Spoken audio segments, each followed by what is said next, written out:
হ্যাঁ, দু একটা বীরভূমের নামটা মহকুমার নামগুলো আছে, সিউড়ি, বোলপুর আর রামপুর। আচ্ছা, ওটা তো ওই নোটটার মধ্যে আছে তাই তো? আচ্ছা, হ্যাঁ হ্যাঁ ব্লকের সংখ্যাগুলো ঠিক আছে, কটা ব্লক আছে তার সংখ্যা, এসডিও হ্যাঁ। কটা আছে নাম্বার, ঠিক আছে, পঞ্চায়েত আচ্ছা, মানে গ্রাম পঞ্চায়েত কটা আছে তার নাম্বার। হ্যাঁ এগুলোও আছে, এগুলো 107, বীরভূমের এটা 167টা। সব জেলার নয়, জাস্ট নিজের জেলার, ঠিক আছে, হুম জেলা হুম। শাসক, এটা গেল। আর হচ্ছে কি বলে, সেই জেলার মানে তোমাদের যে জায়গা সেই তার বিধানসভার যিনি এমএলএ তার। আচ্ছা, আমাদের বিধানসভা তো মানে 11টা বিধানসভা বীরভূমের, এবার আমাদের বোলপুরের এমএলএ কে, সেটাই তো? হ্যাঁ হ্যাঁ, একদম একদম, বোলপুরের। আচ্ছা, হ্যাঁ, চন্দ্রনাথ সিং। আর একটা আছে চন্দ্রনাথ সিং। এমপি, এমপি দুটো এমপি, পদ, ম্যাম এমপির ফুল ফর্মটা কি? Member of parliament. আচ্ছা, মেম্বার অফ পার্লামেন্ট। হুম। এটা আশিস বন্দ্যোপাধ্যায়, এটা দেখতে হবে ম্যাম। আচ্ছা, বিধানসভা হচ্ছে এমএলএ, মেম্বার অফ এটা, লেজিসলেটিভ অ্যাসেম্বলি, মেম্বার হ্যাঁ অফ লেজিসলেটিভ অ্যাসেম্বলি, ঠিক আছে, মানে হ্যাঁ বিধানসভার এমএলএ। আর এমপি হচ্ছে মানে বোলপুরের এমপি তাই তো? হ্যাঁ, বিধানসভা ওই বোলপুরের হচ্ছে ওই চন্দ্রনাথ সিং, এমএলএ। আচ্ছা, বীরভূমের বিধান, এমপিটা আশিস বন্দ্যোপাধ্যায়, দেখতে হবে না। বোলপুরের। না না, এমপিটা। হ্যাঁ, এমপিটা অসিত কুমার মাল না? হ্যাঁ হ্যাঁ, জানি না ম্যাম, এটা মানে বুঝতে পারছি না এটা, জানি না, আমার জানা নেই। বিধান ওই এমএলএ টা জানা আছে, চন্দ্রনাথ সিং, বোলপুরের, আচ্ছা বোলপুর আর আমাদের বিধানসভা। হুগলির হচ্ছে রচনা ব্যানার্জি। আচ্ছা, তোমাদের হচ্ছে রচনা ব্যানার্জি। আচ্ছা, এক মিনিট এক মিনিট বলে দিচ্ছি।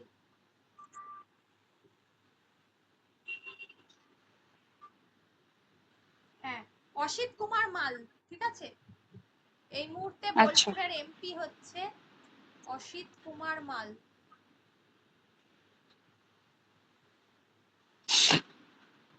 এই নামগুলো যেগুলো যেগুলো বললাম। আর এমএলএ টা ওই চন্দ্রনাথ সিংই তো বোলপুরের? চন্দ্রনাথ, একবার দেখে নিচ্ছি just wait।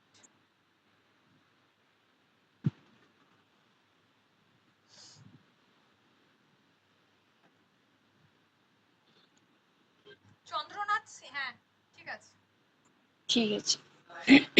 ঠিক আছে, সিংহ। হ্যাঁ হ্যাঁ, সিংহ, ঠিক আছে। আর ম্যাম, আর একটা কোশ্চেন ছিল, হ্যাঁ, ওই যে সুমিত্রা দেবী আর আনন্দমোহন চক্রবর্তী, ওনাদের জন্ম তো ওই বাংলাদেশে ঢাকা, তো ওনাদের তো বীরভূমে তো জন্ম নয়,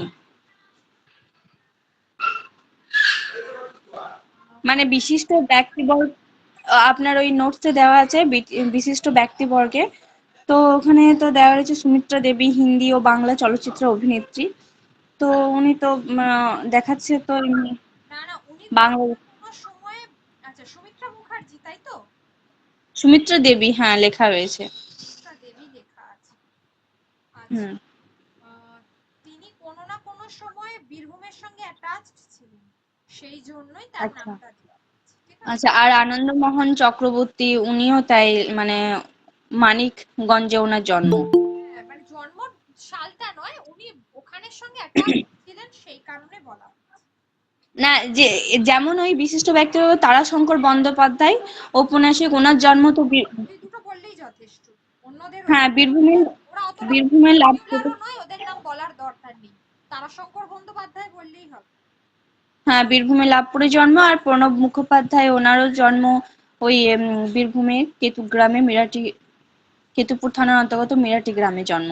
হ্যাঁ, আর অমর্ত্য সেনের জন্ম তো বোলপুর শান্তিনিকেতনে জন্ম। ও ব্যাস, ওইগুলো ইম্পর্টেন্ট, ওগুলো বললেই হবে। আচ্ছা, ঠিক আছে। আর ম্যাম এগুলো ধরতে পারে যে তাঁত শিল্প, যে যে যে শিল্পগুলো রয়েছে, তাঁত শিল্প, চারুকল শিল্প, লাক্ষা উৎপাদন, পাথর খনি যেগুলো রয়েছে। না না, এসব কেন তো বলবো? না না ম্যাম, তো মানে ওগুলো শিল্প হিসেবে বীরভূমে যেগুলো রয়েছে, তো এগুলো ধরতে আমি যদি বলি যে পাথর পাথর হ্যাঁ খনি বা লাক্ষা উৎপাদন, এগুলো যদি বলি তো ধরতে পারে যে পাথর খনি কোথায় আছে বীরভূমে। হ্যাঁ হ্যাঁ হ্যাঁ, ওইগুলো বলে দেবে। এইসব আচ্ছা আচ্ছা ঠিক। অত বেশি ইম্পর্টেন্ট নয়, এত ধরবে না এগুলো। যারা জব ক্যান্ডিডেট হবে তাদেরকে এগুলো পড়াবে। ম্যাম তনুশ্রী বলছি, আপনি যে কোশ্চেন গুলো দিয়েছেন ওগুলোর অ্যান্সার আপনি বলে দেবেন তো, বুঝিয়ে দেবেন তো? হ্যাঁ, কোনগুলো বলো? তাহলে তো আমাকে আবার দেখতে হবে ব্যাকে না গিয়ে। কোনগুলো নয়, আমি বলছি জাস্ট কোন প্রশ্নগুলো সেটা মানে ওই যে আপনার নিজের সম্পর্কে কিছু বলুন, আপনি কেন শিক্ষক হতে চাইছেন, এই পেশায় কেন, এই যে এই ধরনের যে কোশ্চেন গুলো দিয়েছেন। হ্যাঁ। হ্যাঁ, ঠিক আছে।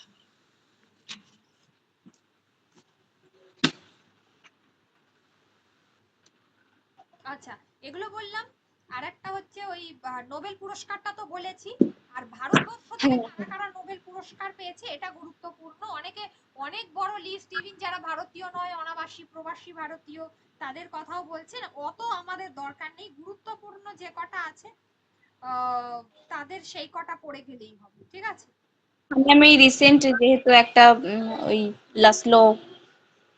হ্যাঁ, লাস্ট যেটা তোমার সাহিত্যে অত ফিজিক্সে, রসায়নে, চিকিৎসা বিদ্যায় ওসব আসবে না, তোমাদের ক্ষেত্রে আসবে না। তোমাদের সাহিত্যটা ভালো আমাদের করে দেখে সাহিত্য। যাবে আর শান্তিটা দেখে যাবে, ঠিক আছে? শান্তিটা নিয়ে খুব আলোচনার বিষয়। সেই কারণে শান্তিটা ভালো করে দেখে যাবে। এছাড়া প্রথম যিনি নোবেল পুরস্কার প্রাপক তিনি হচ্ছেন রবীন্দ্রনাথ ঠাকুর, সাল 1913। হ্যাঁ 1913, হ্যাঁ। এটা অবশ্যই দেখে যাবে। আর এবারে ওই অমিতাভ ঘোষকে দেবা কি বলে হতে পারতো, তাহলে আরো একজন নোবেল। এসব একদম এসব বাজে কথা, কারণ উনি নমিনি লিস্টে ছিলেন। নমিনি লিস্টে যে কেউ থাকতে পারে, যিনি বেস্ট তিনি নোবেল পুরস্কার পাবেন। সুতরাং নমিনি লিস্ট ধরে আমাদের কোনো দরকার নেই। ফার্স্ট ওয়ান হচ্ছে রবীন্দ্রনাথ ঠাকুর, 1913-তে নোবেল পুরস্কার পেয়েছেন। আচ্ছা, নেক্সট ওয়ান সাহিত্যে পেয়েছেন, ঠিক আছে, ভারতবর্ষ থেকে। আর নাম্বার 2 হচ্ছে চন্দ্রশেখর ভেঙ্কট রামন। চন্দ্রশেখর ভেঙ্কট রামন, ঠিক আছে?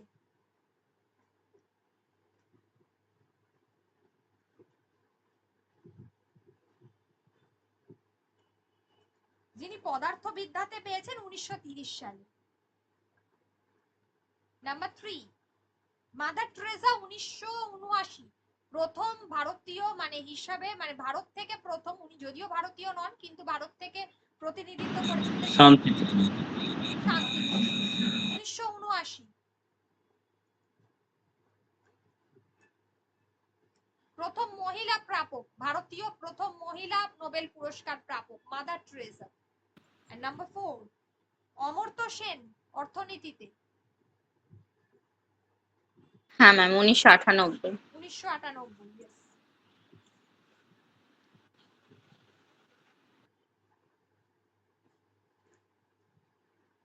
নাম্বার 5 কৈলাস সত্যার্থী।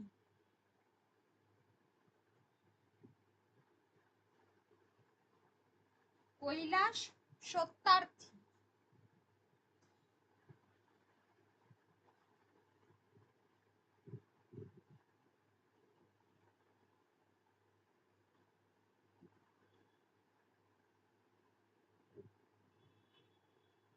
কৈলাস সত্যার্থী হচ্ছে শান্তিতে, 2014।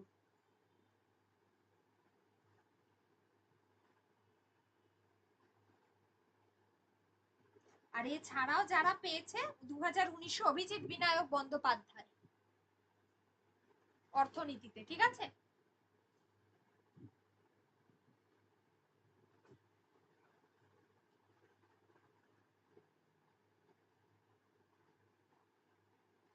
আর এছাড়াও এরা অভিজিৎ বিনায়ক বন্দ্যোপাধ্যায়, আর এছাড়া বেশ কয়েকজন আছেন যিনি যাদের সঙ্গে ভারতের সম্পর্ক রয়েছে কিন্তু তারা আসলে বিদেশি, যেমন রোনাল্ড রস, ভারতের সঙ্গে সম্পর্ক ছিল কিন্তু বিদেশি, তিনি পেয়েছিলেন। তারপরে দলাই লামা পেয়েছিলেন শান্তিতে, ঠিক আছে, বিএস নাইপাল সাহিত্যে পেয়েছিলেন, এগুলো তোমাদের দরকার নেই, এই কটা ভালো করে পড়ে ফেলবে।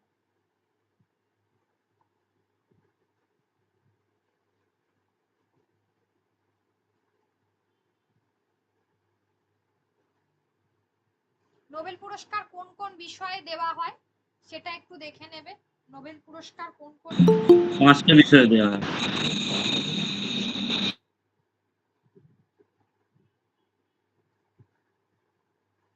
কি কি ম্যাম, ওটা একবার আলোচনা করে দিন। চিকিৎসা বিজ্ঞান, পদার্থবিদ্যা, রসায়ন, চিকিৎসা বিজ্ঞান, পদার্থবিদ্যা, একটা মিনিট হোল্ড করো।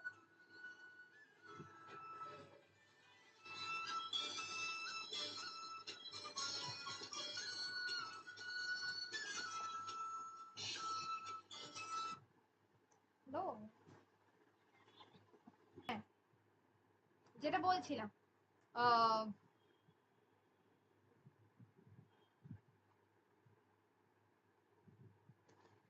আজকেরই একটা খবর আছে যেটা খুবই গুরুত্বপূর্ণ খবর, যদিও এখানে কি বলবো, বেশ কয়েকদিন আগে, মানে ইতিমধ্যে খুবই গুরুত্বপূর্ণ, সেটা হলো 2025-এর ফিল্ম ফেয়ার অ্যাওয়ার্ড, তার লিস্টটা বেরিয়েছে, যেখানে ফার্স্ট হচ্ছে যে বেস্ট অ্যাক্টর হিসাবে পুরস্কার পেয়েছেন অভিষেক বচ্চন, ঠিক আছে, তার 25 বছরের ফিল্মি ক্যারিয়ারে ফর দ্য ফার্স্ট টাইম তিনি ফিল্ম ফেয়ার অ্যাওয়ার্ড পেয়েছেন। এই ফিল্ম ফেয়ার 2025, যেখানে অভিষেক বচ্চন হচ্ছে বেস্ট অ্যাক্টর হিসেবে পুরস্কার পেয়েছেন আই ওয়ান্ট টু টক সিনেমার জন্য।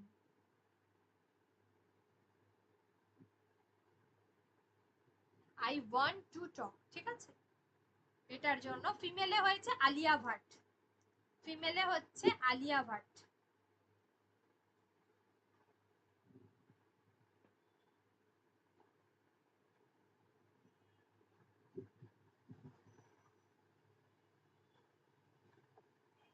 তোমাদের এর থেকে বিশেষ কিছু ধরবে না। বেস্ট ফিল্ম হচ্ছে লাপাতা লেডিস, লাপাতা লেডিস, কিরণ রাও, ঠিক আছে। কিরণ রাওকে তোমরা জানো, ex wife of Aamir Khan.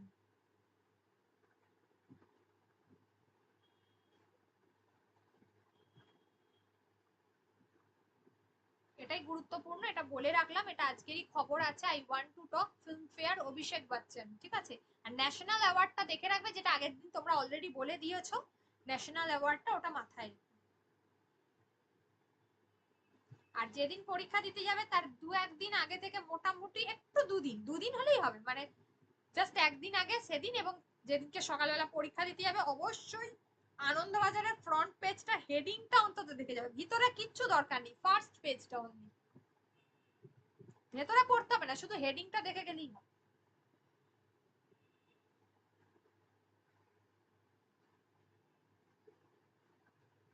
Ma'am ওই 5টা নাম কি কি বললেন? পদার্থবিজ্ঞান, চিকিৎসা বিজ্ঞান আর পদার্থবিজ্ঞান, চিকিৎসা বিজ্ঞান, রসায়ন, অর্থনীতি,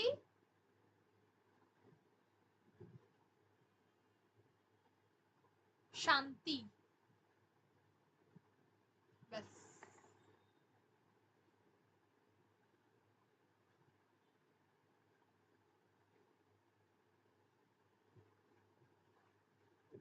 এবার আমার প্রশ্ন হলো, তাহলে এই পুরস্কারটা দেয় কে? Swedish academy.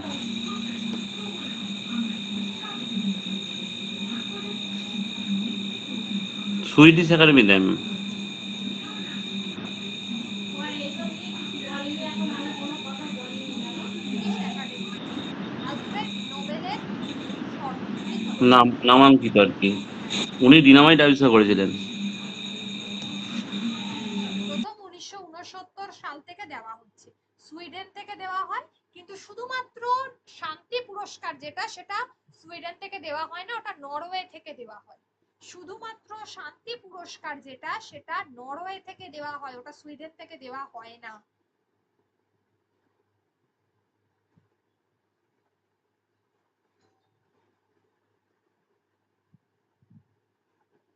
আচ্ছা, এবারে মোটামুটি এগুলো বললাম ইম্পর্টেন্ট। আমি কিন্তু নেক্সট ক্লাসে কিন্তু আমি কারেন্ট অ্যাফেয়ার্স গুলো সব ধরে নেব, ঠিক আছে? এই প্রথম মুখ্যমন্ত্রী, প্রধানমন্ত্রী, হেন তেন যেগুলো দিয়েছি, মন্ত্রী বিশেষ, এই সমস্ত এগুলো কিন্তু আমি নেক্সট দিনকে ধরে নেব। অনেকদিন হয়ে যাচ্ছে, এবার কিন্তু এ করতে হবে, কারণ তোমাদের ফাইনাল যে মকটা হবে, মানে যার মধ্যে দু একটা পড়বে, যার মধ্যে মানে অন্য স্যাররা নেবে, আমি তো অবশ্যই থাকবো, অন্য স্যার নেবেন যিনি হচ্ছেন তোমার কি বলো ওটা, ওই ভাইফোঁটার পরে, তার আগে আমার রেডি করে দেওয়াটা তোমাদের কি কাজ। ম্যাম কি বললেন বুঝতে পারলাম না, একবার বলুন। বললাম ভাইফোঁটার পরে একটা ডেট দেওয়া হবে যেদিনকে অন্য স্যার নেবেন তোমাদের মানে আর কি মক ইন্টারভিউ কিরকম হয়, কারণ আমার কাছে দিলে সেই আমি তো থাকবোই, ঠিক আছে, কিন্তু অন্য কেউ ধরলে আমার মনে হয় আরো বেটার হবে। ও আচ্ছা আচ্ছা, ঠিক আছে। আমি তো ধরছি। কিন্তু ম্যাম ডেমোটা, এমনি ম্যাম তো যদি demo, হ্যাঁ বলো। বলছি ম্যাম যদি, বলছিলাম, হ্যাঁ ঠিক আছে, আচ্ছা ঠিক আছে। অবশ্যই ভালো করে আচ্ছা ম্যাম, রেডি করবে। বলছিলাম ম্যাম, আনন্দবাজার পত্রিকার সম্পাদক কে এখন? অভিক সরকার তো? হ্যাঁ হ্যাঁ, আর এই সময়? এই সময়ের হচ্ছে এই মুহূর্তে আহ, এই সময় ঠিক করবে না, এই সময় ডিজিটাল প্ল্যাটফর্মে একজন রয়েছে, প্রিন্ট মিডিয়াতে। আর বর্তমান? বর্তমানে তো কোনো ভ্যালুই নেই, ওসব করবেই না। তোমরা তো কোনো জার্নালিজমে যাচ্ছ না, তো সুতরাং এসবের কোনো দরকার নেই, এসব আসবে না। ঠিক আছে, ঠিক আছে। কোনো সম্পাদকই জিজ্ঞেস করবে না এডিটরকে, কোনো, সেটা আনন্দবাজার হলেও জিজ্ঞাসা করবে না। ম্যাম হুম? বলছি ডেমো টাইমটা যদি ওই স্যার, হীরক বন্দ্যোপাধ্যায়, হ্যাঁ হীরক বন্দ্যোপাধ্যায় এই সময়, হ্যাঁ বল। বলছি ডেমো টাইমটা যদি মানে শুধু ডেমো ক্লাসটা যখন মানে ভিডিও অন করে যখন হবে তখন যদি ওই 10টা দিকে মানে টাইম করা হয় সকাল দিকে, না 10টা সকালে থেকে। হবে না, সকালে হবে না। অনেকেই দিতে পারবে না। ও মানে এই টাইমে ছেলে থাকে তো তো প্রবলেম হয়ে যায় একটু। অনেকেই দিতে পারবে না, সকলে তো রাত্রের দিকেই মনে হয় বেশি সুবিধা, তাই তো? না ওই টাইমে আমার হ্যাঁ ম্যাম। হ্যাঁ, স্কুলে হ্যাঁ যাই। ম্যাম, রাত্রে হলে সুবিধা ম্যাম। আর টিচারদেরকেও পাবো না, মানে ফাইনাল ইন্টারভিউ যেগুলো হবে ওগুলোর জন্য স্যারেদেরকেও পাবো না। তো আচ্ছা আচ্ছা আমরা ঠিক রাতের আছে, দিকেই টাইম দেব। আচ্ছা ঠিক আছে। হীরক বন্দ্যোপাধ্যায়, ঠিক আছে, প্রিন্ট মিডিয়া যেটা বলছো, ওর হচ্ছে হীরক বন্দ্যোপাধ্যায়।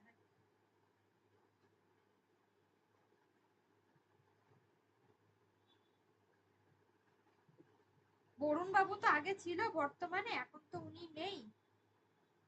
এখন হচ্ছে তোমার পরবর্তীকালে এখন হচ্ছে হিমাংশু সিনহা। আসবে না, একদমই আসবে না।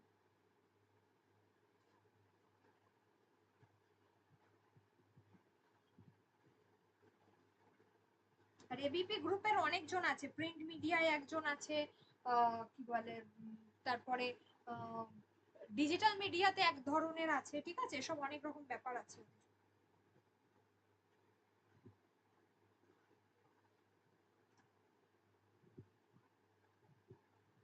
আচ্ছা এগুলো তো গেল, হ্যাঁ যেটা বলছিলাম ডেমো দেবে। আচ্ছা সাবজেক্টের কি অবস্থা, সেগুলো কি ঠিকঠাক আছে, হচ্ছে? ধরবো আজকে একটু। ম্যাম বলছি শুধু সাবজেক্ট থেকেই ডেমো করানো হবে, মানে সাহিত্যের ইতিহাস কিংবা গ্রামার থেকে কিছু প্রস্তুত করব না? হ্যাঁ প্রশ্ন করে যেতে হবে সবাইকে। না এমনি ডেমোর জন্য যদি বলে তুমি যদি ওনারাই নির্দিষ্ট করে বলে দেয় যে তুমি উম, বলবে না, তাহলে কি আমরা সঙ্গে করে বই নিয়ে ম্যাম যাবো? বলছি, না না, বই নিতে হবে না। ম্যাম বলছি এই সাবজেক্ট থেকে কি শর্ট কোশ্চেন হতে পারে নাকি বড় হতে পারে? সাবজেক্ট থেকে কি শর্ট টাইপ হতে পারে নাকি বড় টাইপ হবে? ধরো একটা নাটক আমি বললাম, তো নাটকের হচ্ছে ধরো চরিত্র ধরবে নাকি নাটকের হচ্ছে কি যে মানে সামাজিক কি দিক ফুটেছে, বাস্তবিক কি বুঝেছে সেরকম ভাবেও জিজ্ঞাসা করতে পারে। না সামাজিক একবার রিপিট করো কোশ্চেন, না কথাটা ব্রেক করে যাচ্ছে তো বুঝতে পারলাম না, একটু বলো আরেকবার। হ্যাঁ হ্যাঁ বলছিলাম এই আমাদের ধরো সাবজেক্ট থেকে ধরো কোনো তোমার চ্যাপ্টার থেকে যে ব্রড কোশ্চেন টাইপ হবে নাকি শর্ট টাইপ হবে? না না সব শর্ট টাইপ, কোনো ব্রড টাইপ নয়, একদম টু দ্য আচ্ছা পয়েন্ট। কি বলবো, ম্যাক্সিমাম একটা থেকে দুটো সেন্টেন্স হবে, এর থেকে বেশি কিছু নয়। আচ্ছা ঠিক আছে। কে বলে সাবজেক্ট মানে গ্রামার থেকে সাপোজ জিজ্ঞাসা করতেই পারে যে আমি যদি বলি যে কোন বলো তো কোন সমাসে পরপদের প্রাধান্য দেখা যায়, এরকম একটা হতেই পারে কোয়েশ্চেন, তাহলে তো উত্তর দিতে হবে তাই না? কোন সমাসে দেখা যায় পরপদের প্রাধান্য? ম্যাম দ্বিগু সমাস। জি, কর্মধারয় তৎপুরুষ। কর্মধারয় তৎপুরুষ সমাস। কর্মধারয়, রাইট। তৎপুরুষও হবে ম্যাম। হ্যাঁ তৎপুরুষ হবে, ঠিক বলেছো, রাইট। এই জাতীয় এইগুলোর জন্য নিজেকে তো অবশ্যই পড়তে হবে, নিজের সাবজেক্ট আমি বারবার বলছি। আর আমি কালকের মধ্যে কালকে আমি ওই এটা দিয়ে দেব, কি বলে বলেছি যেটা ওই স্পেশাল পেপার সবাইকে দেখে যেতে হবে যা যা ছিল। আমি বলেছিলাম প্রত্যেককে যে তার স্পেশাল পেপারের একটা অ্যাটলিস্ট 110 টাকা। বিভিন্ন ইউনিভার্সিটির তো আলাদা আলাদা কন্টেন্ট আছে, আমাকে একবার কন্টেন্টটা পাঠাতে। আমি বোধহয় মৌসুমীকে শুধুমাত্র করে দিয়েছিলাম রেডি, তাই না? হ্যাঁ ম্যাম। হ্যাঁ, ওর নাট্য সাহিত্য ছিল, আমি ওকে বলে দিয়েছিলাম। আর বাদবাকিগুলো আমাদের তো ভাষা আছে ম্যাম। এটা থেকে সব পড়তে হবে। ভাষা ছিল, তাহলে তো ভাষা কোথা থেকে উৎপত্তি লাভ করেছে? পৃথিবীতে কটা ভাষা বংশ রয়েছে? 4টা ভাষা বংশ। কটা? 4টা তো 4টে না, ভারতে 4টা, সরি। সারা পৃথিবীতে কটা?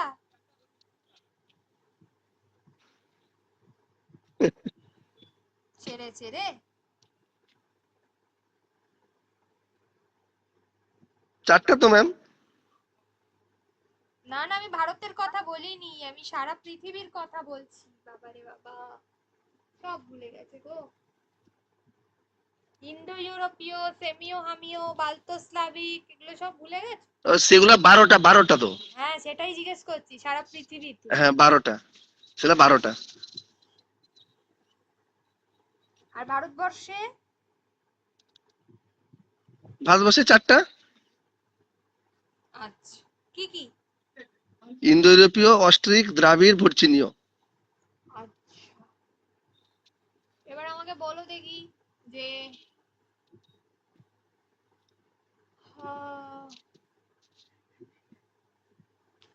বলো যে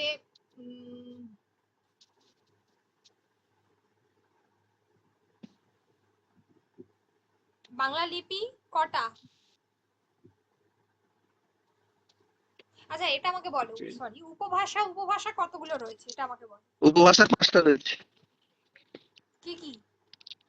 বরেন্দ্রী, কামরূপী, বাঙালি, বঙ্গালী, রাঢ়ী, বঙ্গালী, কামরূপী, বরেন্দ্রী আর ঝাড়খণ্ডী। এগুলোর আমাদের কথা সাহিত্য থেকে কি রকম ধরনের কোশ্চেন হবে? কি থেকে? আগে সাহিত্য থেকে?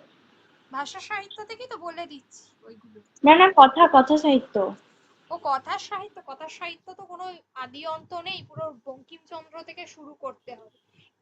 কথার সাহিত্য যাদের ছিল তাদের উপন্যাস কি কি ছিল? সিলেক্টেড উপন্যাস মনে পড়ছে?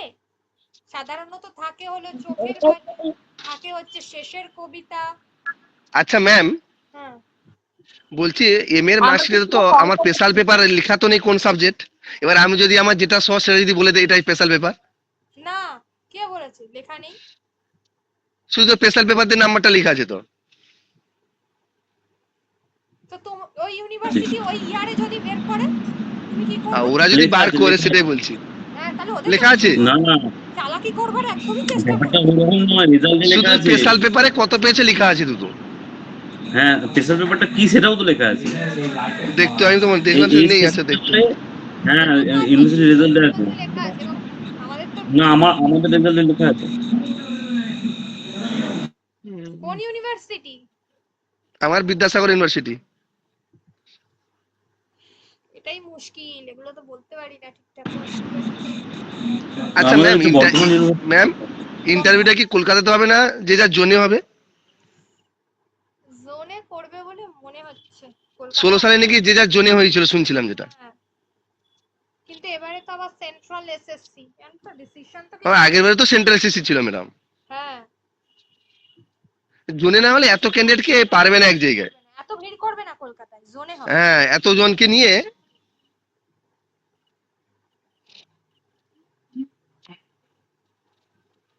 আচ্ছা, নেক্সট কোয়েশ্চেন আমার হচ্ছে, উপভাষার আরেকটা নাম কি? উপভাষার আরেকটি নাম কি?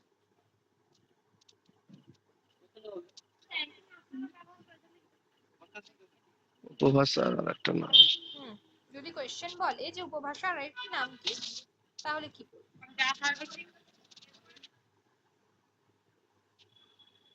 বা উপভাষাকে কি আঞ্চলিক ভাষা বলা যায়? এটা আমার একটা কোয়েশ্চেন।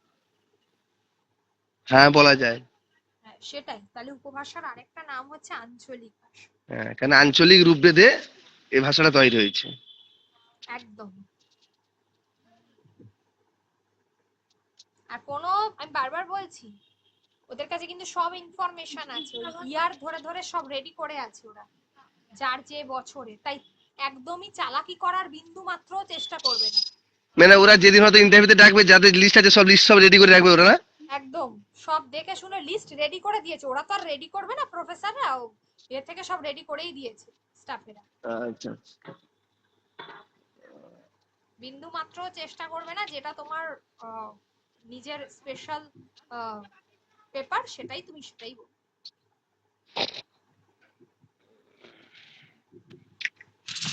ম্যাম তাহলে কি তখন এটা জিজ্ঞাসা করতে পারে যে তুমি মাধ্যমিক যখন দিয়েছো তোমার বাংলা সিলেবাসে কোন কোন গল্প বা কবিতাগুলো ছিল, বা উচ্চ মাধ্যমিকে কি ছিল, এমন জিজ্ঞাসা করবে নাকি? জিজ্ঞাসা করবে না, এত জিজ্ঞাসা করার স্কোপ নেই।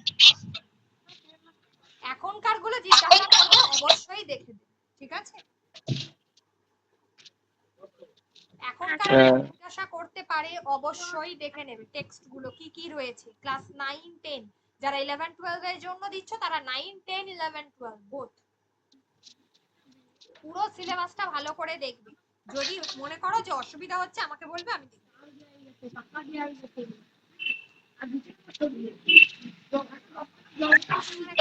ম্যাম হ্যাঁ বল।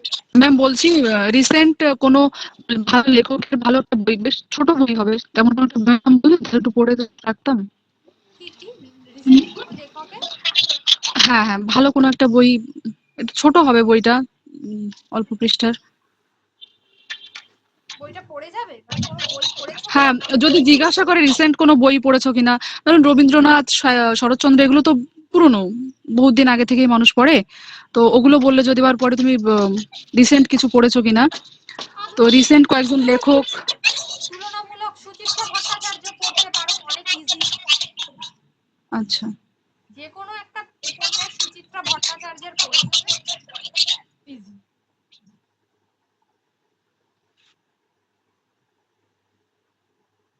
নারী কেন্দ্রিক রচনা বেশ ভালো, সুচিত্রা ভট্টাচার্যের লেখা, ঠিক আছে? ঠিক আছে ম্যাম।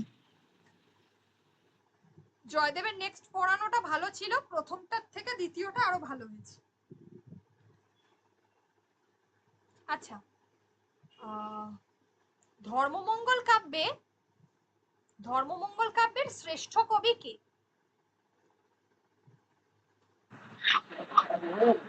ময়ূর ভট্ট। কে? ঘনরাম ঘনরাম চক্রবর্তী। ম্যাম ঘনরাম চক্রবর্তী। চক্রবর্তী। ঘনরাম চক্রবর্তী, রাইট। ভট্টাচার্য আদি কবি।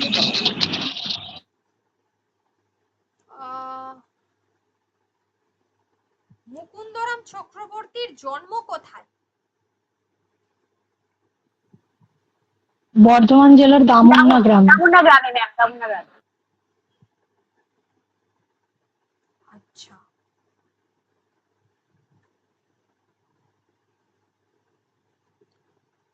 ধর্মমঙ্গলে ঘনরাম চক্রবর্তীর কাব্যের নাম কি? অনাদি মঙ্গল। অনাদি মঙ্গল বা শ্রী ধর্ম সঙ্গীত মধুভারতী। আচ্ছা, মেন অনাদি মঙ্গল, তারপরে হচ্ছে শ্রীধর্ম সঙ্গীত বা মধুর ভারতী, এই নামগুলো ব্যবহার করেছেন। তার কাব্য কটা পালায় বিভক্ত বলতে পারবে? 24টি পালা। 24টা। ঠিক আছে, হয়েছে। শ্রেষ্ঠ বাংলা জীবনী গ্রন্থ কার লেখা, কি বিষয়? ম্যাম জ্ঞানদাস হবে? চৈ- হ্যাঁ বলুন, আর প্রশ্নটা বলুন। চৈতন্য চরিতামৃত। হ্যাঁ, কার হুম। লেখা? ম্যাম কৃষ্ণদাস জ্ঞানদাস? কবিরাজের। দেখো, না না, কৃষ্ণদাস কবিরাজের লেখা চৈতন্য চরিতম। ও হ্যাঁ। আচ্ছা আচ্ছা, ভুলে গেছি। আচ্ছা, কোশ্চেনটা আরেকবার বলুন, হ্যাঁ, আরেকবার বলুন, কি বললাম? শ্রেষ্ঠ বাংলা জীবনী গ্রন্থ হচ্ছে কৃষ্ণদাস কবিরাজের চৈতন্য চরিতামৃত। প্রথম জীবনী গ্রন্থ কোনটা? প্রথম বাংলা জীবনী গ্রন্থ?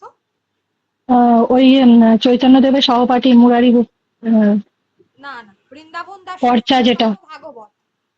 চৈতন্য আচ্ছা, ভাগবত, হ্যাঁ চৈতন্য ভাগবত। আচ্ছা, এবার ম্যাম আমার এগুলো মুরারি ভীষণ গুপ্তের পর্চা, ওটা কি হবে? কোনটা? ওই যেটা মুরারি গুপ্তের পর্চা, যেটা প্রথম, মানে মুরারি গুপ্তের কর্ছাটা হবে না, মুরারি গুপ্তের কর্ছা হচ্ছে অন্য জিনিস।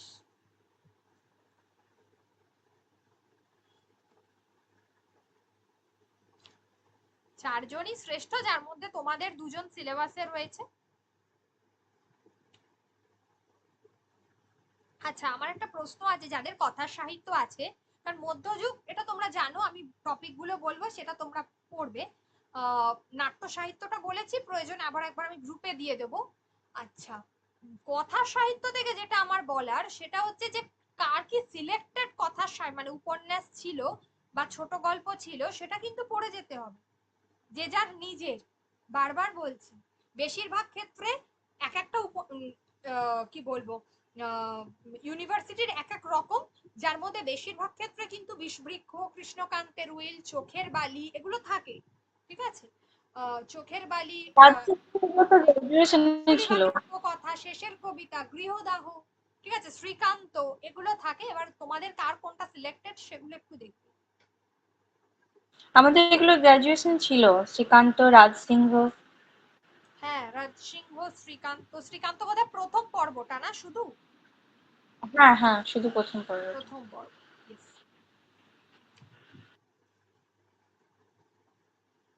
আচ্ছা, চণ্ডীমঙ্গল ধারার আদি কবি কে? চণ্ডীমঙ্গল ধারার আদি কবি কে? মানিক দত্ত। মানিক দত্ত। মানিক দত্ত। আচ্ছা, মানিক দত্ত।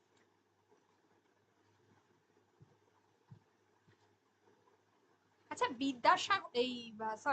বিদ্যাপতির সঙ্গে চণ্ডীদাসের দুটো পার্থক্য বল।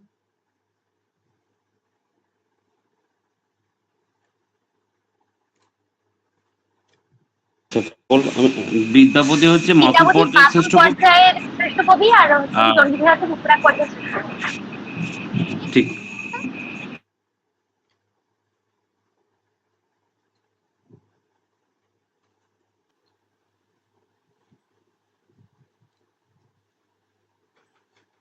আরেকটা চণ্ডীদাসের রাধা বিদ্যাপতি ব্রজবুলি। বিদ্যাপতি ব্রজবুলি ভাষা কবে? চণ্ডীদাস বাংলা ভাষা, তাই তো, আদি মধ্যযুগের বাংলা। হ্যাঁ হ্যাঁ হ্যাঁ। আরেকটা তনুশ্রীও বোধহয় বলতে যাচ্ছিল যে ওর রাধা হচ্ছে হ্যাঁ, চণ্ডীদাসের রাধা যোগিনী। হ্যাঁ হ্যাঁ। আর বিদ্যাপতি রাধা অনেকাংশে ছিল আলংকারিক টাইপ, তাই তো, মানে আর হ্যাঁ। সবার যেহেতু।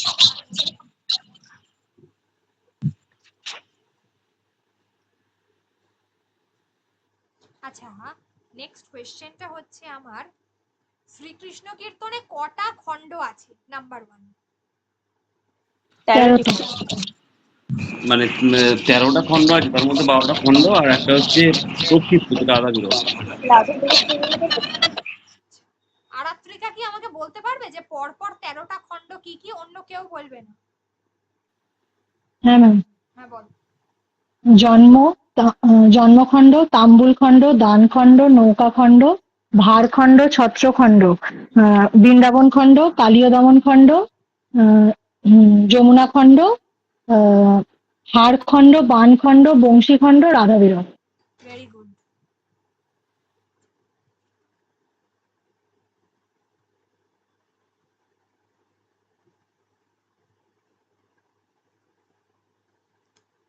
জয়দেব কি আমাকে বলতে পারবে যে শ্রীকৃষ্ণ কীর্তনের পুঁথি কবে আবিষ্কার হয়েছিল, কে আবিষ্কার করেছিলেন?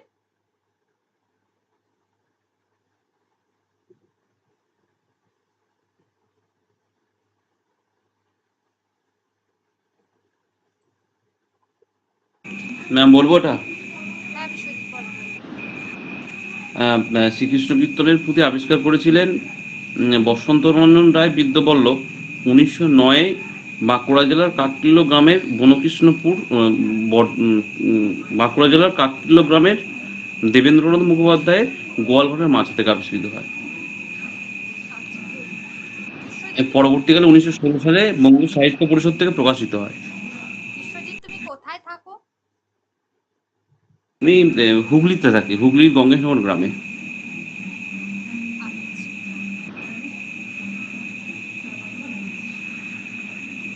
হুগলি জেলায় বর্তমানে হুগলি জেলায় হুগলি জেলার যদি আমি বলি জাস্ট দু লাইন একটু ইতিহাস যদি বলতে বলি তাহলে কি বলবো? ইতিহাস বলতে এখানে ইতিহাস বলতে হচ্ছে যে এখানে আমাদের এখানে সব থেকে যেটা বড় ধর্মের দিক থেকে সেটা হচ্ছে বাবা তারকনাথের মন্দির, এবং শুধু তাই নয়, ইতিহাস এখানে পৌরাণিক নয়। পৌরাণিক নয়, ইতিহাস। ইতিহাস, আচ্ছা, ইতিহাস এই মুহূর্তে মনে পড়ছে না আমার। বলবো ম্যাম একটু? হ্যাঁ বলো। সেটা হচ্ছে যে হুগলি জেলার হরিপাল স্টেশনে বিবেকানন্দ তার পরিষদ মানে পার্ষদদের সাথে এসেছিলেন আটপুর গ্রামে। সেখানে তিনি ধুনি প্রজ্বলন করেছিলেন 25শে ডিসেম্বর। সালটা ঠিক মনে পড়ছে না ম্যাম। এবং ওনার মানে যে সমস্ত পার্ষদরা ছিল তারা সেখানে মানে অবস্থান করেছিলেন এবং ধুনি প্রজ্বলন করেছিলেন। তো আজও সেখানে খুব বড় মেলা বসে এবং খুব বড় উৎসব হয় সেই সময়টা, মানে 25শে ডিসেম্বরের সময়টা। হ্যাঁ এই জায়গাটা হবে হুগলি জেলায় সব থেকে যেটা পর্তুগিজ এবং ফরাসিরা, বিশেষ করে ফরাসিরা তাদের আধিপত্য বিস্তার করেছিলেন, এটা খুবই গুরুত্বপূর্ণ। বিশেষ ফরাসিদের ঠিক ঠিক ঠিক। ছিল চন্দননগর, ঠিক আছে, ঐতিহাসিক ভাবে। 1757 খ্রিস্টাব্দে শ্রীরামপুর মিশন, শ্রীরামপুর একটা শহর তৈরি হয়েছিল। হ্যাঁ ঠিক ঠিক বলেছেন, আমার খুব খেয়াল ছিল না এটা। এটা শ্রীরামপুর মিশন, তারপর চন্দননগর, এই সমস্ত বাণিজ্য গুলো তখনই স্থাপন হচ্ছে। নোট করে নাও। ঠিক। আচ্ছা, এবার আমার কোয়েশ্চেন হচ্ছে যে নেক্সট কোয়েশ্চেন হচ্ছে হুগলি জেলায় মহকুমা কটা? মহকুমা হচ্ছে 4টে। কি কি? চুঁচুড়া, আরামবাগ, শ্রীরামপুর আর চন্দননগর। হুগলি জেলার সদর সদর শহর কোনটা?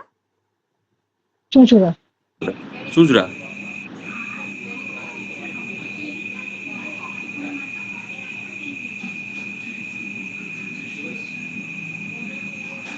Very good. আর একটা ইম্পর্টেন্ট জিনিস আছে যে হুগলি জেলায় হচ্ছে রাধানগরে রামমোহন রায়ের জন্ম। এইটা একটা। তারপর রামকৃষ্ণ, তারপর কামারপুকুরের হচ্ছে ওই রামকৃষ্ণ দেব। তারপর বেলুর মঠ। বেলুর মঠ তো মনে হচ্ছে হাওড়ায় পড়ছে। হ্যাঁ হাওড়ায় পড়ে। হ্যাঁ, আমাদের হাওড়ায়। শরৎচন্দ্র চট্টোপাধ্যায় জন্মেছেন হ্যাঁ। দেবানন্দপুর গ্রামে। তারপর হচ্ছে আমাদের গুড়াতে হচ্ছে কুলিন গ্রামের নিকটবর্তী স্থানে জন্মগ্রহণ করেছেন মালাধর বসু, শ্রীকৃষ্ণ বিজয়ের রচয়িতা, যেটা হুগলির মধ্যে পড়ছে। আচ্ছা, মালাধর বসু কত সালে জন্মগ্রহণ করেছিলেন?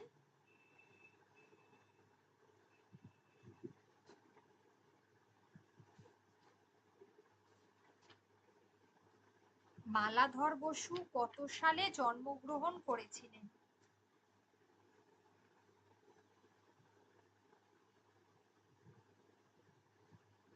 আচ্ছা, আরেকটু সহজ করে দিচ্ছি, মালাধর বসুর কাব্যের নাম কি? শ্রীকৃষ্ণ বিজয়। এই শ্রীকৃষ্ণ কাব্যটা বিজয়। নামে পরিচিত সেই দুটো নাম কি? জয়দেব অ্যাভেলেবেল আছে? গোবিন্দ বিজয়, গোবিন্দ বিজয়, গোবিন্দ মঙ্গল। আচ্ছা, জয়দেব অ্যাভেলেবেল আছো? মৌসুমী বলতে পারবে যে শ্রীকৃষ্ণ বিজয়ের রচনাকাল কোন সময়টাতে?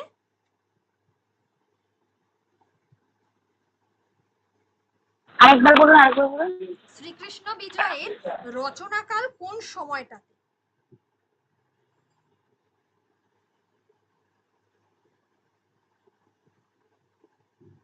সাল 1540 থেকে 1560।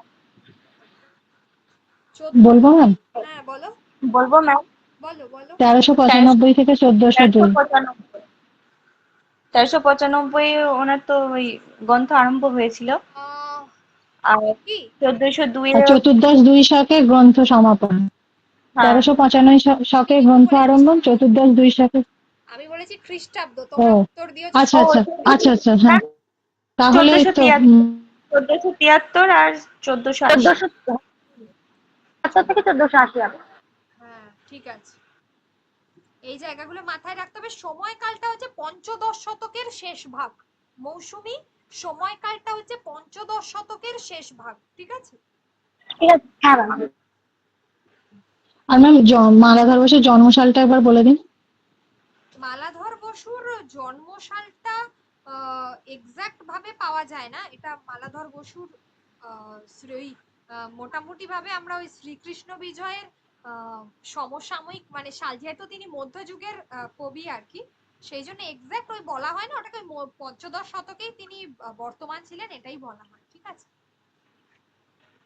আচ্ছা আচ্ছা, আর একটা জিনিস বলো যে ভাগবতের কোন অংশটা তিনি অনুবাদ করেছিলেন?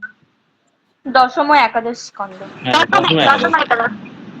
দশম একাদশ, ঠিক আছে। রামায়ণের একমাত্র, মৌসুমী বলো, রামায়ণের একমাত্র মহিলা অনুবাদকের নাম? চন্দ্রাবলী। চন্দ্রাবতী।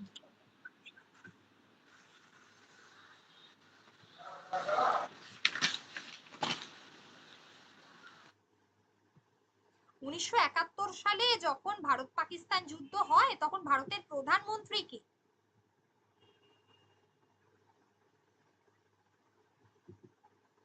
প্রশ্নটা নাক ঘুরিয়ে যদি করে যে 1971 সালে ভারত পাকিস্তান যুদ্ধ, জওহরলাল নেহেরু।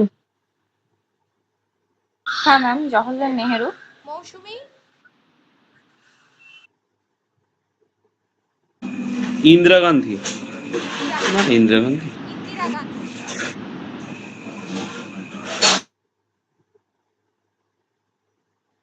ইন্দিরা গান্ধী, ঠিক আছে।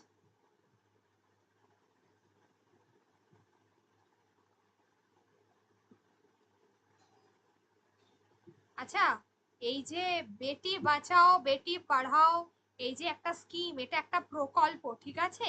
এই প্রকল্পটা কবে, এই প্রকল্পটা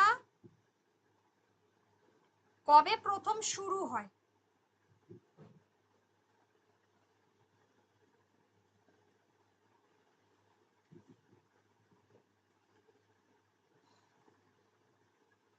সেন্ট্রাল গভর্নমেন্টের স্কিম গুলো কি দিয়েছি?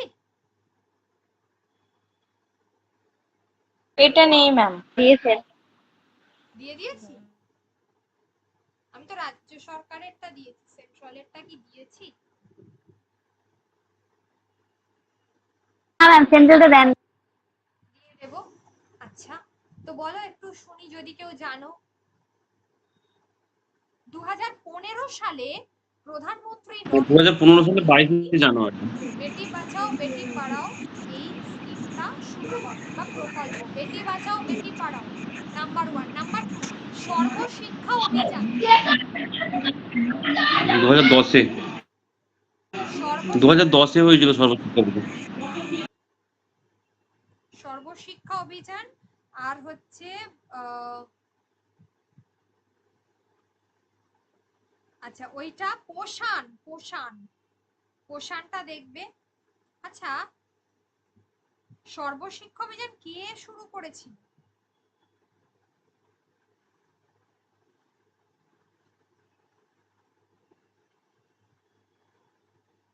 এটা বুদ্ধদেব বসু শুরু করেছিল, 2010 সালে হয়েছিল শুরু, কে শুরু মানে করেছিল? বামফ্রন্টের আমলে হয়েছিল।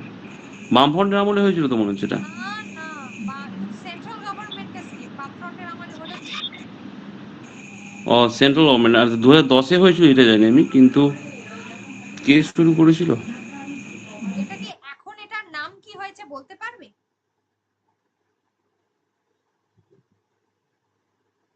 এটা কি বলতে পারবে যে এখন এই প্রকল্পটির নাম কি হয়েছে এই সর্বশিক্ষা অভিযানের?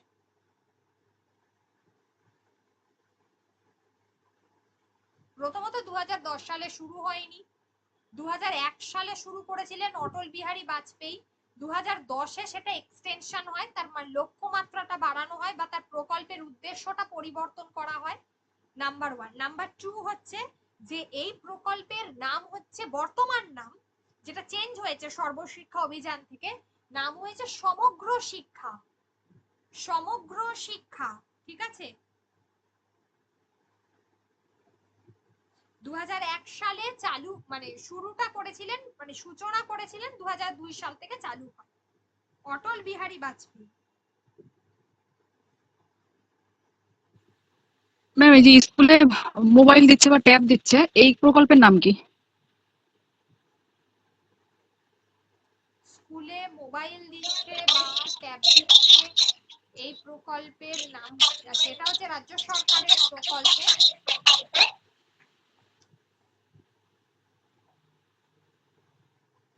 ওটা মনে হয় ক্রেডিট কার্ডের যে স্কিমটা রয়েছে, ক্রেডিট কার্ড ওটাতেই বোধহয় দিচ্ছে। একবার আমি দেখে নিয়ে তারপরে বলছি।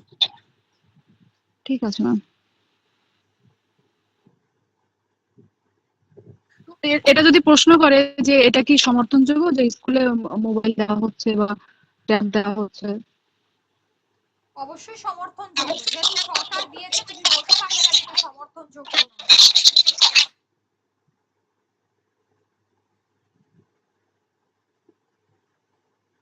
বিদ্যালয়ে ট্যাব দেওয়া। এবার কোয়েশ্চেন হলো যে তুমি কি এটাকে সমর্থন করো? তুমি তো হ্যাঁ বলে দিয়েছো, কিন্তু কেন করো? তার কারণ বর্তমানে হচ্ছে প্রত্যেকটা মুহূর্তে আমরা ডিজিটাল ভাবে এগিয়ে চলেছি, বা আমাদের ডিজিটাল মাধ্যম আমাদের সব মানে অত্যন্ত উন্নত শিক্ষার উন্নত ক্ষেত্রে এআই বা কৃত্রিম মেধা বা আর্টিফিশিয়াল ইন্টেলিজেন্স অলরেডি চলে এসেছে সমস্ত জায়গায়। তার সঙ্গে তাল মেলাতে গিয়ে শিক্ষা ব্যবস্থায় অবশ্যই ডিজিটাল মাধ্যমের সঙ্গেই যুক্ত থাকতে হবে। অবশ্যই ডিজিটাল মাধ্যমের সঙ্গে যুক্ত থাকতে হবে, তবে সেক্ষেত্রে যাতে তারা লেখাপড়া সংক্রান্ত অন্য বিষয়ে না নজর দিতে পারে বা কোনো রকম খারাপ কোনো কিছু গেম বা এই জাতীয় সাথে যেটা যুক্ত হতে না পারে, সেই বিষয়টার উপরে নজর দেওয়া হচ্ছে সরকারের তরফে। তো সে কারণে আমি মনে করি যে এটা যুক্তিযুক্ত। তরুণের স্বপ্ন ওই ট্যাব দেওয়াটা, তরুণের স্বপ্ন স্কিমটা।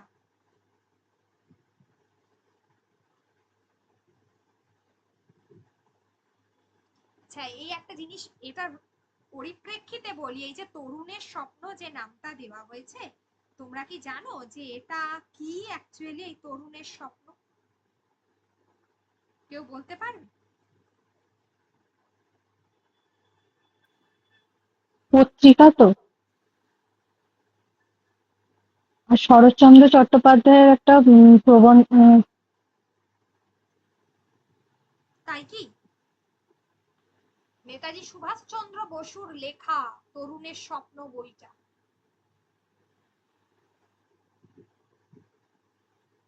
বিভিন্ন সমস্ত চিঠি বিভিন্ন বয়সে সেটা, এবং এটা পড়ানো হবে আর কিছুদিনের মধ্যেই, এটা বোধহয় যুক্ত করা হয়েছে মাধ্যমিক স্তরে তরুণের স্বপ্ন পড়ানো হবে। ম্যাম ওই যে 11-12 এর সিলেবাস বলছিলেন, যে সিলেবাসে আমরা পরীক্ষা দিলাম ওই সিলেবাসটা, না যেটা নতুন হয়েছে সেইটা? না না, যে সিলেবাসে পরীক্ষা দিয়েছো ওই সিলেবাস, ও নতুন আচ্ছা। কোনো কিচ্ছু নয়, ঠিক আছে? ওই বইটার মধ্যে যেটা বললে শরৎচন্দ্র চট্টোপাধ্যায়ের পথের দাবি পড়ে অত্যন্ত কি বলে নেতাজি সুভাষচন্দ্র বসু অত্যন্ত খুশি হয়েছিলেন, মুগ্ধ হয়েছিলেন, এবং সেটা সুভাষচন্দ্রের চিঠির মধ্যে রয়েছে, এবং সেই চিঠিটা ওই তরুণের স্বপ্ন বইটার মধ্যে রয়েছে। ক্লিয়ার? আচ্ছা আচ্ছা ম্যাম। তাহলে ম্যাম লেখাটা আরেকবার বলবেন? বলবো। ম্যাম তরুণের স্বপ্ন বইটা সম্পর্কে একটু বলবেন তরুণের আরেকবার? স্বপ্ন বইটা নেতাজি সুভাষচন্দ্র বসুর লেখা, আর এই তরুণের স্বপ্নে যে ট্যাব দেওয়া হচ্ছে, মানে 10,000 টাকা দেওয়া হচ্ছে ট্যাবের জন্য, সেটা ওই তরুণের স্বপ্ন স্কিমটা থেকে, রাজ্য সরকারের তরুণের স্বপ্ন স্কিমের মধ্যে রয়েছে, সেই প্রকল্পের আওতাধীন যে নামটা এসেছে নেতাজি সুভাষচন্দ্র বসুর বইটার নাম, ঠিক আছে? এবার তখন যদি বইটা বিষয়বস্তু সম্পর্কে কিছু জানতে চাই, বইটাও যে অল্প কিছু। বিভিন্ন ব্যক্তিত্বদের উদ্দেশ্যে সুভাষচন্দ্র বসুর চিঠি,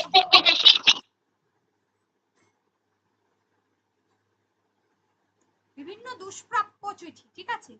বিভিন্ন জন, বিভিন্ন মানে বিভিন্ন গুরুত্বপূর্ণ ব্যক্তিত্ব, সেটা দেশবন্ধু চিত্তরঞ্জন দাস, সেটা শরৎচন্দ্র চট্টোপাধ্যায়, এনারা আর কি, ঠিক আছে?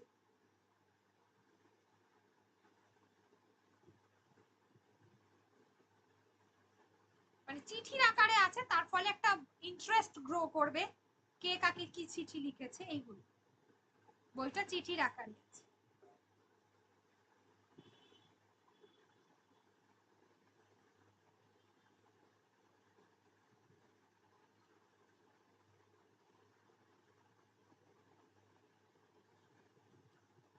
আর ওই কারণে বলতে পারলাম, আমি নিজে গতকাল বইটা নিজের চোখে দেখলাম, সেই কারণে।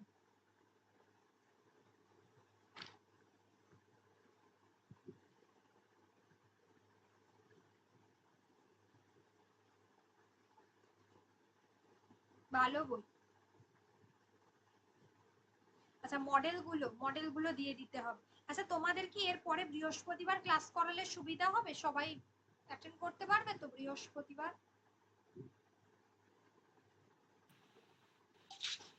হবে ম্যাম। রাতের দিকে হ্যাঁ ম্যাম হলে পারবো। হ্যাঁ,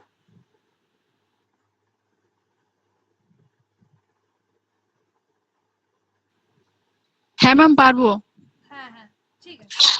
তার মধ্যে তাহলে আমি ওই আমার আর তোমাদেরকে লিস্ট যেটা দিয়েছিলাম কি কি দিতে বাকি আছে আমায় বলবে, এর মধ্যে আমি কালকেই তোমাদের এটা দিয়ে দেব, বিভিন্ন যে তত্ত্ব মডেল, ওইটা মডেলের যারা জনক রয়েছে ওই লিস্টটা।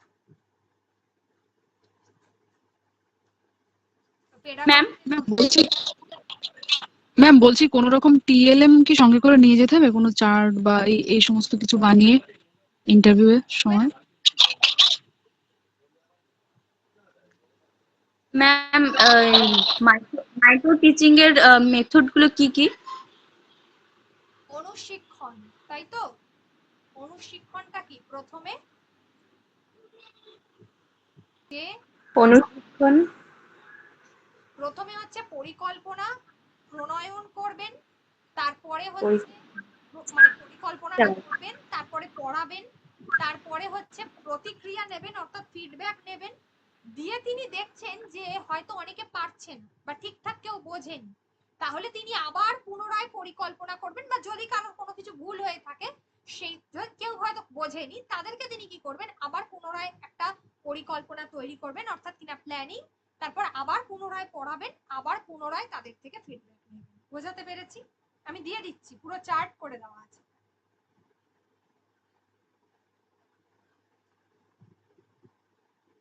আচ্ছা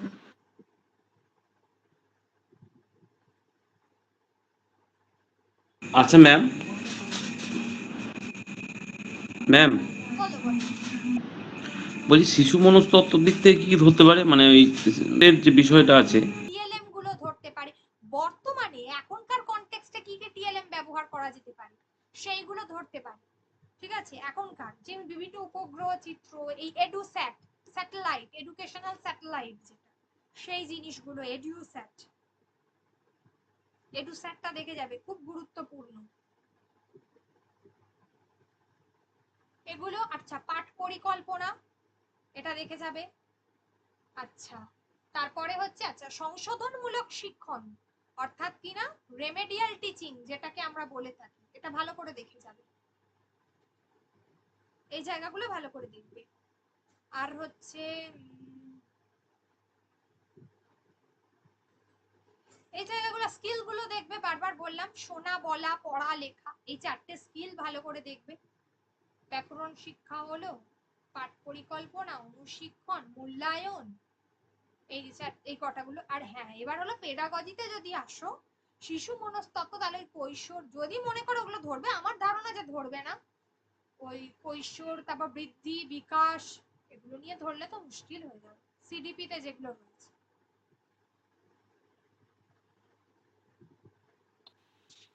ম্যাম, শিক্ষণের এই বিষয়গুলো আপনি কি দিয়েছেন কিছু মেটেরিয়ালস, না কোথায় পাবো এগুলো?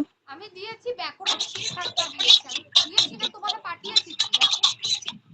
হ্যাঁ, আর এই রেমেডিয়াল টিচিংটা? না, রেমেডিয়াল টিচিংটা এখনো দিইনি, ওগুলো আমি তাহলে আজকে অনুশিক্ষণটা দিয়ে দিচ্ছি, ঠিক আছে? ওই হ্যাঁ ম্যাম, আপনার যেটা ঠিক লাগে আপনি সব দিয়ে দিন না। হ্যাঁ হ্যাঁ, আচ্ছা ঠিক আছে, দিচ্ছি। অনুশিক্ষণের আগে ওই এটা নিয়ে নাও, টিএলএমটা নিয়ে নাও, টিএলএমটা খুব গুরুত্বপূর্ণ, দিয়ে দেবো সবগুলো আজকে।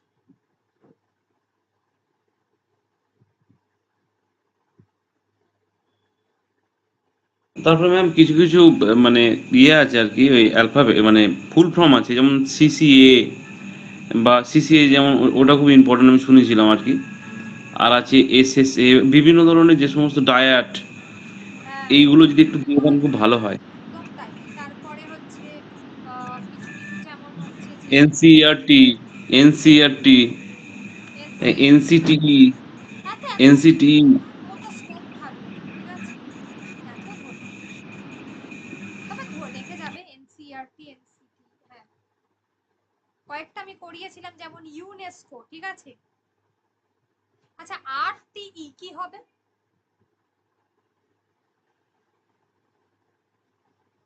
কি বললেন? আরটিডি? আরটিই হ্যাঁ, লিখে দেব, আর RTE, right to education. Yes, right to education. Hmm, যদি বলি আই আর ই, কোথায়? আইআরটি, আই, আই ই, কি আইই? আই ই, হ্যাঁ, ইনক্লুসিভ এডুকেশন। হ্যাঁ, ইনক্লুসিভ এডুকেশন। তারপরে যেমন সিসিএ, যেমন সিসিই, যেমন কন্টিনিউয়াস কম্প্রিহেন্সিভ ইভ্যালুয়েশন, এটাও খুব ইম্পর্টেন্ট। তারপরে হচ্ছে এরপরে হচ্ছে যেমন হচ্ছে এনসিটিই,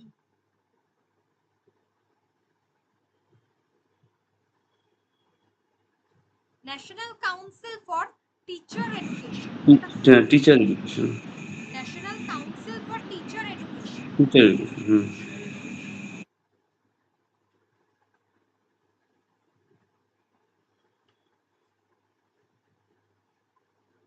আচ্ছা, আমি কালকে তাহলে এগুলো দেব,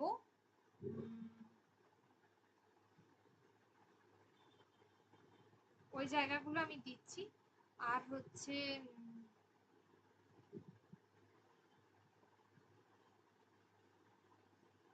আর এগুলো তাহলে দিতে হবে, এগুলোর ফুল ফর্ম গুলো দিতে হবে, আর ওই তত্ত্বগুলো দিতে হবে, ঠিক আছে, এগুলো আমি কালকে কমপ্লিট করব। আচ্ছা, ম্যাম বলছিলাম, হ্যাঁ, যদি বলে টিবিসি কি হবে? টিভিসি, টিভিসি বলতে পারবো না।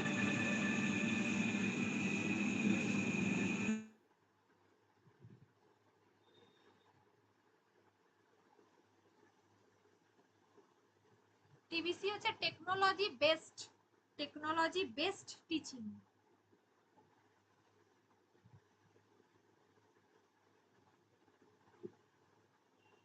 তাহলে ম্যাম সিবিসিএস মানে কি, মানে ফুল ফর্মটা কি হবে তাহলে?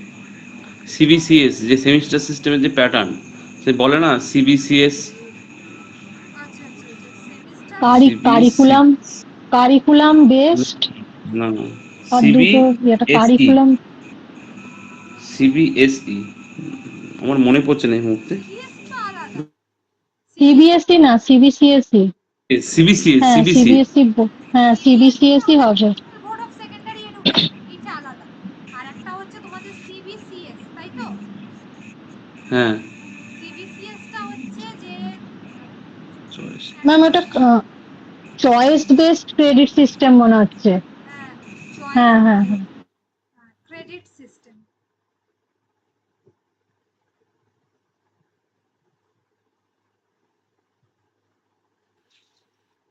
আর ম্যাম বলছি বর্তমানে যে সেমিস্টার ওয়াইজ যে পড়াশোনাটা হচ্ছে এটা সম্পর্কে কিছু বলতে বললে সেটা কিভাবে কি বলতে হবে? হ্যাঁ, অবশ্যই সেমিস্টার বেসিস সিস্টেম খুবই ভালো, কারণ আমাদের দেশে যে দুটো মূল্যায়ন হয়, বিজ্ঞানভিত্তিকভাবে যে দুটো, তনুশ্রী একটু মিউট করো, আমি তাহলে বললে সুবিধা। হ্যাঁ ম্যাম, আর একবার বলুন প্রথম থেকে। হ্যাঁ, বলছি যে তোমার কি বলে, যে সেমিস্টার বেসিস যে সিস্টেম, আমাদের এখানে দুটো পদ্ধতিতে মূল্যায়ন করা হয়। একটা হচ্ছে যেটা আমরা জানি যে সার্বিকভাবে মূল্যায়ন করা হয়, আর একটা কি ধরনের মূল্যায়নের পদ্ধতি বলো? দুটো ফরম্যাটিভ আর সামেটিভ তো। হ্যাঁ, তাহলে যেটা হচ্ছে যে তাহলে আমাদের যে সেমিস্টার বেসিসে যেটা দুই ধরনের পদ্ধতির মধ্য দিয়ে এগোনো যাবে, এবং যদি প্রত্যেক মাসে মাসে একটা করে পরীক্ষা, মানে মূল্যায়ন, পরীক্ষা ঠিক নয়, মূল্যায়নের পদ্ধতি থাকে, সেখান থেকে ছাত্রছাত্রীরা তারা কতটা তৈরি হচ্ছে তাদের যথাযথ মূল্যায়ন সম্ভবপর হয়। ঠিক আছে, এই কারণে এবং আগামী দিনে প্রতিযোগিতামূলক পরীক্ষার জন্য বিভিন্ন প্রতিযোগিতামূলক পরীক্ষা বা যে সমস্ত উচ্চশিক্ষার ক্ষেত্রে এই ধরনের সিস্টেম অনেক বেশি তাদেরকে আরো উন্নত করতে তাদেরকে সাহায্য করবে প্রথম। আচ্ছা ম্যাম, এবারে যে এই যে সেমিস্টার সিস্টেমে হচ্ছে, 11-এর নাম্বার কি 12-এ গিয়ে যোগ হবে? মানে ওই যে 40-40 এইরকম যে যে এই সেমিস্টার সিস্টেমে হচ্ছে, এই নাম্বারটা কি এইচএসে গিয়ে যোগ হবে? মানে এটার কি কোনো ইম্পর্টেন্স না থাকবে? 11 এর নাম্বার যোগ হবে না, 11 এর নম্বর তো 12 এরটা 12 এরটা না, আলাদা 12 এর মানে যে দুটো সেমিস্টারে 12 এরটা কাউন্ট হবে। বেসিসে, মানে প্রত্যেকটা সেমিস্টারই আলাদা আলাদা করে পাস করতে হবে, তাই না? হুম হুম। আচ্ছা আচ্ছা আচ্ছা, আর এই পরীক্ষাটা হচ্ছে মানে যে বাইরে মনে হচ্ছে হচ্ছে, আমি দেখলাম। সেমিস্টারে পাস করতে হবে, এবং কেউ যদি না করে তাহলে পরেরটার সঙ্গে হ্যাঁ, তাকেও কমপ্লিট করতে হবে। বোঝা গেল কি মানে বললাম? দুটো সেমিস্টার একসঙ্গে, মানে আমাদের গ্র্যাজুয়েশনে যেমন ছিল আর কি, গ্র্যাজুয়েশন এই মাস্টার ডিগ্রিতে ছিল এরকম। হুম, আর এর পরীক্ষাগুলো বাইরে হচ্ছে দেখছি, হ্যাঁ হ্যাঁ মানে কারণ নিজের 12 হোম এর সেন্টারে এইচএস নয়। তো, এইচএস এইচএস বলে ওই জন্য। না না, 11-এরও এইচএসটাকে তো না 11 এর হোম সেন্টার, কিন্তু এইচএসটা হোম যেহেতু সেন্টার। দুটো পার্টে ভাগ করে দিয়েছে তাই জন্য অন্য স্কুলে সিট পড়ছে।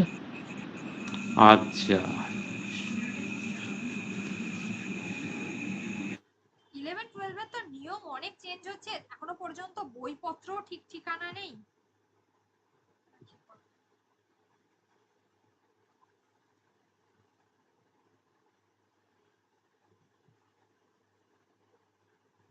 ম্যাম, আর এটা কিভাবে বলবো, বর্তমানে চালু পঠন পাঠন নীতির পরিবর্তন করার প্রয়োজন আছে কি? যদি থাকে তাহলে কোথায় পরিবর্তন করা উচিত বলে আপনার মনে হয়? এটা কি করে বলবো?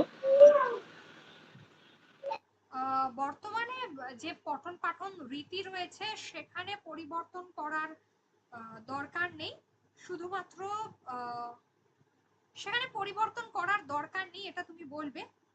আর যদি বলে যে কোথাও পরিবর্তন প্রয়োজন আছে কিনা, তাহলে যদি পুরো বিষয়টিকে আরো যতটা সম্ভব পদ্ধতিটা এমন করা উচিত যাতে একদম ভিতর থেকে প্রশ্ন আসে, শুধুমাত্র উপরে উপরে পড়ে গিয়ে যেন ছাত্রছাত্রীরা উত্তর করতে না হয়, যাতে তারা পুরো বিস্তারিতভাবে খুঁটিয়ে পড়ে যায় এই বিষয়টা, অর্থাৎ গুণগত মানের দিকটা দেখলেই হবে, এটাকে বলা হয় গুণগত মান, এটা দেখলেই হবে। আর তোমাদের ওইটা আমি এমসিকিউ মানে সেমিস্টার বেসিসে কতটা ফ্রুটফুল হচ্ছে এইটা আমি তোমাদেরকে লিখিয়ে দেবো, ঠিক আছে? ম্যাম এই ধরনের যে প্রশ্নগুলো আপনি দিয়েছেন ওগুলোর অ্যান্সার করে দিলে ভালো হতো। তারপর আরেকটা প্রশ্ন ওখানে দেখলাম যে বর্তমানে তো ছুটি বেড়েছে, তো এই পরিস্থিতিতে তুমি এটাকে সমর্থন করো কিনা, বা কিভাবে ছেলে মেয়েকে তুমি তৈরি করবে? কোন প্রশ্নটা? এই যে বর্তমানে তো ছুটির পরিমাণটা এত বেড়েছে। না না, ছুটির পরিমাণ বেড়েছে এই নিয়ে তো আমি একদম লিখিনি কোনো প্রশ্ন। তাহলে এই প্রশ্নটা আমি হয়তো অন্য কোথাও দেখেছি। হ্যাঁ না না, যে এই ওই পরিস্থিতিতে স্কুল তুমি ছুট কি ব্যাপারটা করবে? আছে যে বর্তমানে অত স্কুল ছুট হচ্ছে কেন, এই হ্যাঁ, স্কুল ছুট স্কুল ছুটি থেকে হচ্ছে কেন? না স্কুলে না, ছুটি। ছুটি নয়, হ্যাঁ, ছুট মানে তো স্কুল স্কুল ছুট মানে স্কুলদের ছেড়ে দিচ্ছে আর কি। ওটা ছেড়ে দাও, ওটা ছেড়ে দাও। আচ্ছা আচ্ছা আচ্ছা আচ্ছা।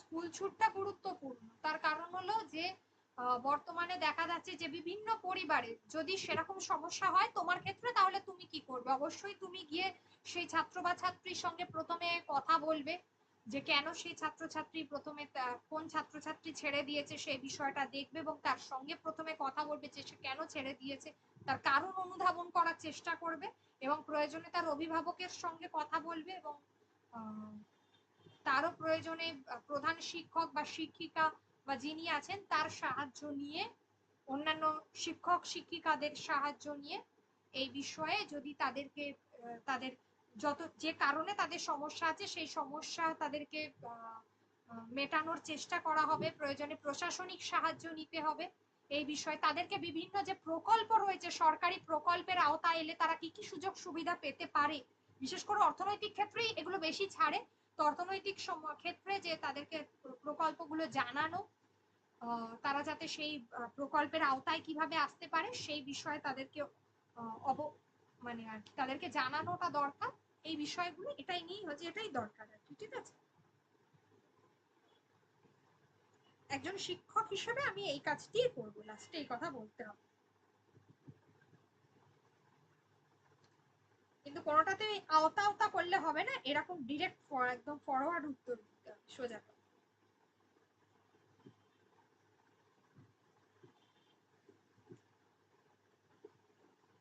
হ্যাঁ, উত্তরগুলো আমি লিখে দিচ্ছি একদিন দুদিনের মধ্যে। ম্যাম লোক সাহিত্য থেকে একটু কিছু বলে দিন না। হ্যাঁ, লোক সাহিত্য, আচ্ছা ঠিক আছে, লোক সাহিত্যটা বলছি, ঠিক আছে?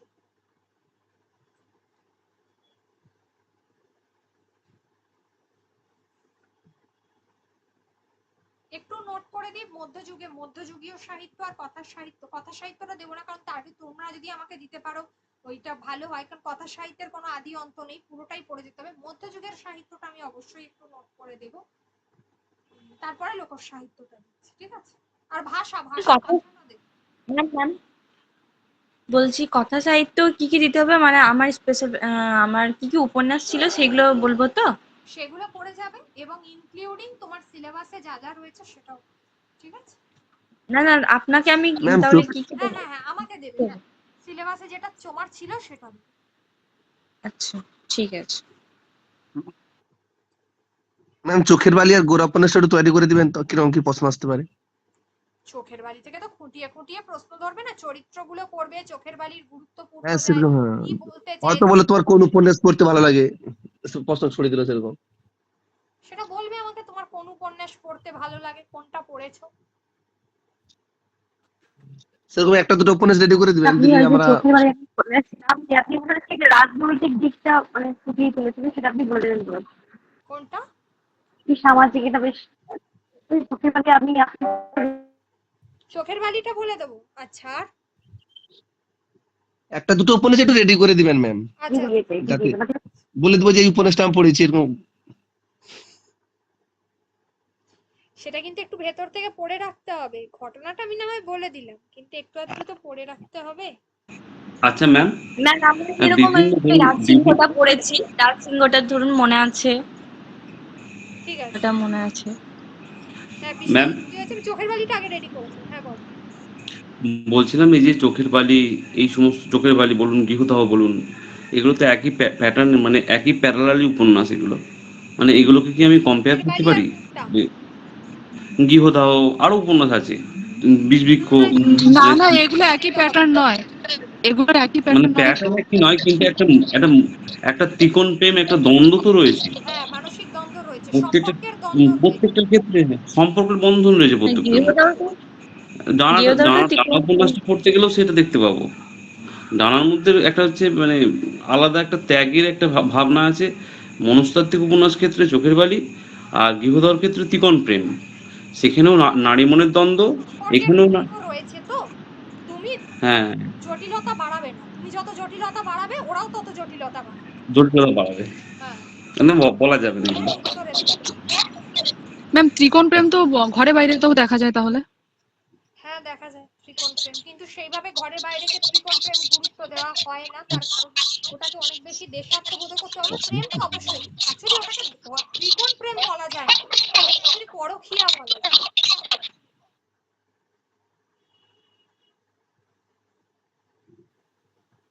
ম্যাম যদি পিএসসি সিলেবাসের ওই উপন্যাসগুলো থেকে বলি, মানে যদি জিজ্ঞাসা করে যে কি পড়েছো খুব রিসেন্টলি, তাহলে যদি ওখান থেকেই বলয় গ্রাস বা বলো, আরণ্যক ওগুলো বলি, কিছু কোনো অসুবিধা নেই, বলয় গ্রাস অসুবিধা? বলে একদম ফ্ল্যাট উপন্যাস, খুব ভালো হ্যাঁ সেটাই বলছি। সহজ উপন্যাস। হ্যাঁ যত সহজ হবে কিন্তু তত ম্যাম ভালো।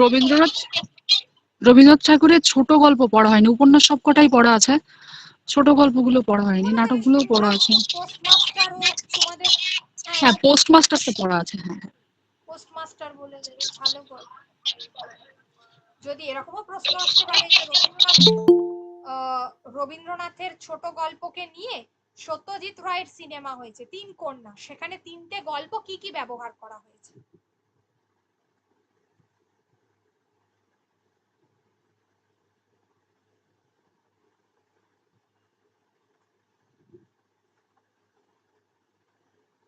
রবীন্দ্রনাথের ছোট গল্পকে নিয়ে সত্যজিৎ রায় তিন কন্যা বলে একটি সিনেমা তৈরি করেছিলেন, সেখানে হ্যাঁ ম্যাম, ওটাতেই দেনা পাওনা উপন্যাসের নিরুপমা, চিরপত্রে মৃণালিনী।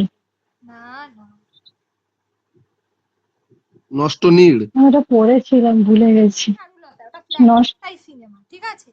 আর এখানে যে তিনটে চরিত্র নিয়ে তিনি করেছিলেন, একটা হচ্ছে আহ, সমাপ্তির হচ্ছে মৃন্ময়ী, আর মণিহারা, আর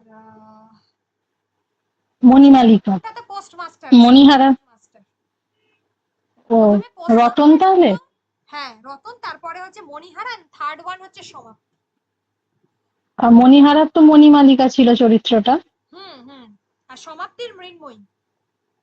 মেন মনে হচ্ছে।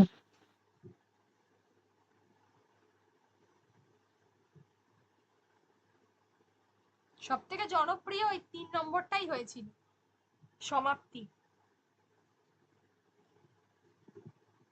1961 সালের সিনেমা, ঠিক আছে। ম্যাম মণিহারার চরিত্রটা কি বললেন? মণিমালিকা। ম্যাম সিনেমা সালটা একটু বলুন। 1961।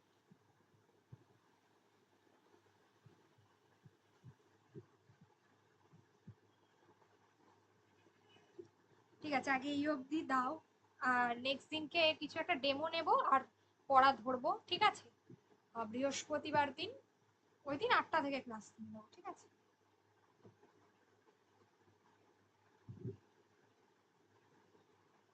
তার মধ্যে আমি আগে এই নোটগুলো দেওয়াটা কমপ্লিট করে দিই।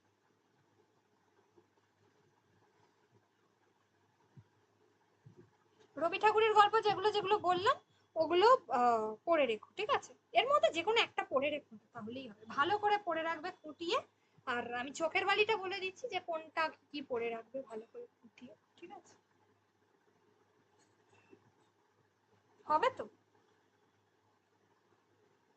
ম্যাম সমাপ্তির কি বললেন একটা চরিত্রের নামটা? সমাপ্তি মৃন্ময়ী, মৃন্ময়ী, মৃন্ময়ী আর অপূর্ব ছেলেটার নাম।